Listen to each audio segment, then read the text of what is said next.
Well, as we know, Queensland's got a massive debt issue. It's $80 billion that we inherited from the Labor government. It's costing us $450,000 an hour in interest, and we need to solve that problem if the bright future that's just over the horizon for Queensland is to be realised, if we are to see the jobs and the economic growth that we'll see growth in this state. So I've been talking to community leaders today about the choices that we face in dealing with that debt.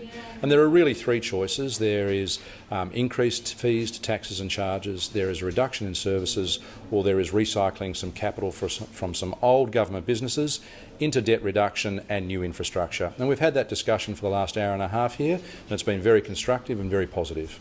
How serious is the debt problem? Is it growing? Has it stabilised since you've come to government, or what's the situation? Well, when we came to government, debt was on a trajectory to head north of $85 billion.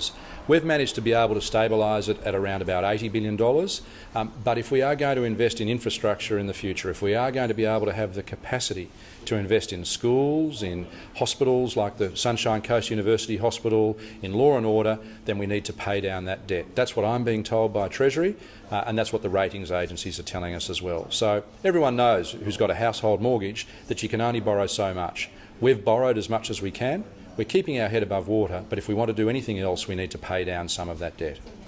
Well, when I speak to people, first of all, I think they haven't really, at this stage, fully appreciated the magnitude of that $80 billion worth of Labor debt. And as you can see from the charts here, that's over $14,900 for each and every Queenslander, more than double the average of the rest of Australia, so more than New South Wales, more than Victoria. So I think the first part of it has been really informing people about just how big that $80 billion is and what it means for us all individually. So that's the first part of it. Then the rest of it has been, I think, a very sensible, mature discussion about the choices, and I've been asked questions about what each of those choices would mean for the budget and what it would mean for paying down debt, and I think a realisation that none of them are easy, but perhaps looking at the recycling capital from the sale of government businesses is a reasonable prospect to go, rather than seeing cost of living increases from taxes going up and rather than seeing a reduction in services. That's my general impression so far, and I'll be talking to many more people throughout the state as we go on this listening tour to find out whether that's just here or whether that's across the board. So obviously this is just the first stage kicking off with community leaders.